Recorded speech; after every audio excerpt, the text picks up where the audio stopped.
Most of us are craving. We don't even care what it is. We just need something to fill up our need for this higher sensation. So imagine that we're all literally have our hearts just racing by scrolling for hours. In this video, I want to tell you all about how I solved my phone addiction. I'm Maria, a visual theater, puppet artist, and introspective hypnosis practitioner living in Brooklyn, and I create the world of Varikama, the land of practice, play, and healing through all my art. Thank you for being here.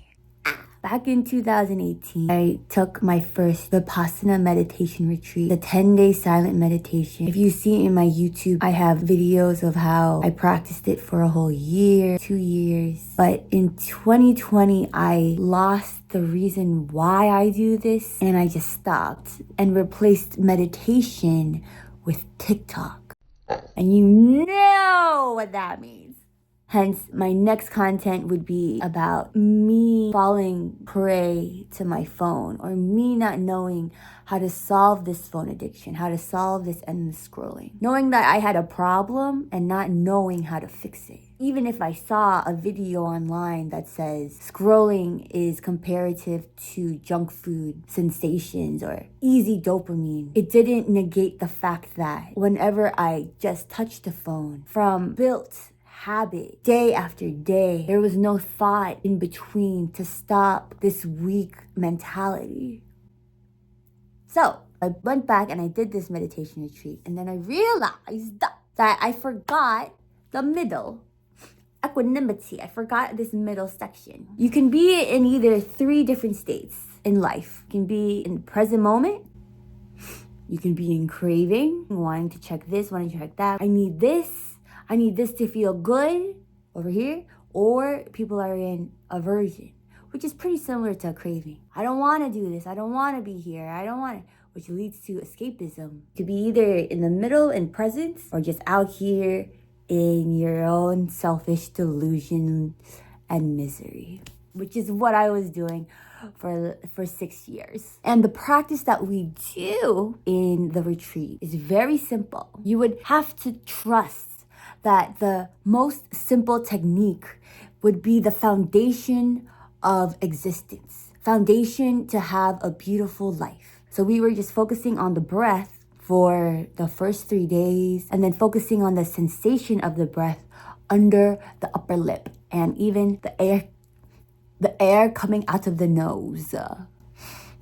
Mind you, lots of addictions, vape, smoking, inhaling items, it all deals with your breath.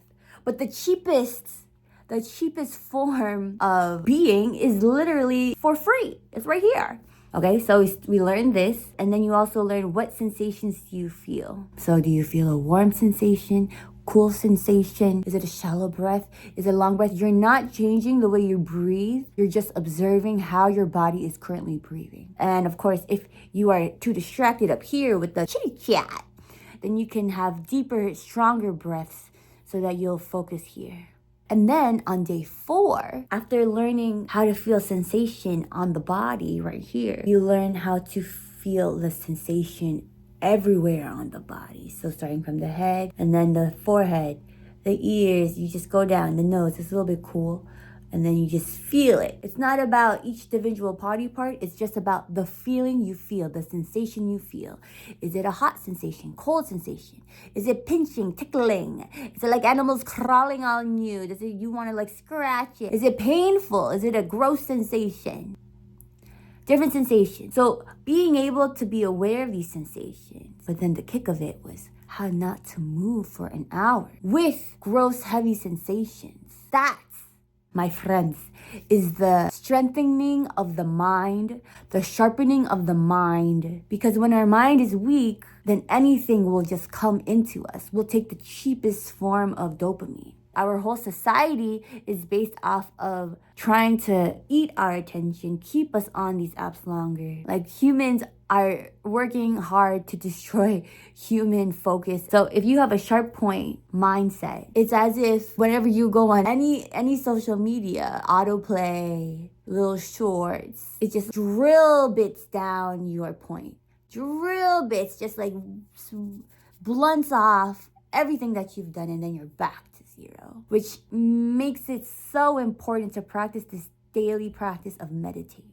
Because medi means middle, and tate means cheerful, showing that the middle plane is the most cheerful place to be. Also means potato.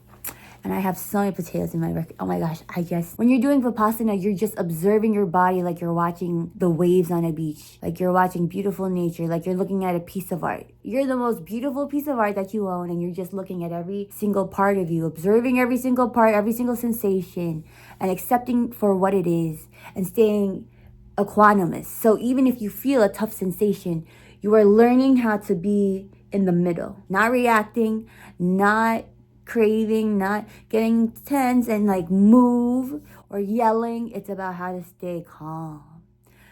Move that into living in life. Someone bumps you on the shoulder, you just walk away. You're not going to yell at them. You're not going to pull out any whips out of your pockets because you are equanimous.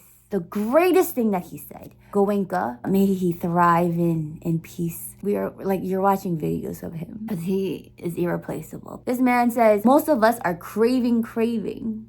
We don't even care what it is. We just need something to fill up our need for this higher sensation. If this is the middle and most of us are living up here, do you know how hard it is to sustain something higher than the middle? Off the ground, it's like you're just climbing this really tall ladder, and then you're up at this very high diving board, and then it's too scary to come back to reality. You don't know how to get back down, so then you're gonna drink 1 more cup of coffee, 2 more cups of coffee. You're gonna do hard, okay? But when I got back home, I was really scared that I would fall back to my old self. And when I went on TikTok for the first time again, just like the first video I feel, because I have been so connected to my body, I noticed that my heart started racing, just racing so fast. And then I do the next one, racing. And I just had to turn it off because the excitement, it was already too much for me. I couldn't handle it. So imagine that we're all literally have our hearts just racing by scrolling for hours. And we don't know how to get off because you like to be in that state. That's your stasis. That's your homeostasis, that high pitched thing. So then if you get off, you're going to panic and then you're going to get back on. Even listening to music, like these songs that I like, one song and my body is like racing. It's hard for me to listen to music now. I get too worked up because I'm still figuring out how to come back down easily after getting up so high in the joyfulness of just sound. Anyone who struggles with owning their time, owning their presence, I highly suggest for you to do this very rigorous, baseline, boring, painful, liberating experience. And it is completely free because you are not allowed to donate to this service unless you have completed the 10 days. I strongly suggest, even if you don't do Vipassana, that you are capable to practice taking time out of your day where you can focus on just how you're feeling instead of turning to your phone during every off break you get. Allowing yourself to release yourself from the heights and the depths of reality that are ultimately created by you so that you can find the courage to live in the present moment by just feeling your feet. How are my feet feeling? How are my knees feeling? If this is the universe that is inside of us, then this will only reflect the outer. And if you acknowledge each body part, each contribution that gives you life, well, the world will open up, I would say. It's called VIP asana. VIP access by sitting on your butt. What's more fun? Anyway, thank you so much for watching this video. More breath, more awareness. Until next time.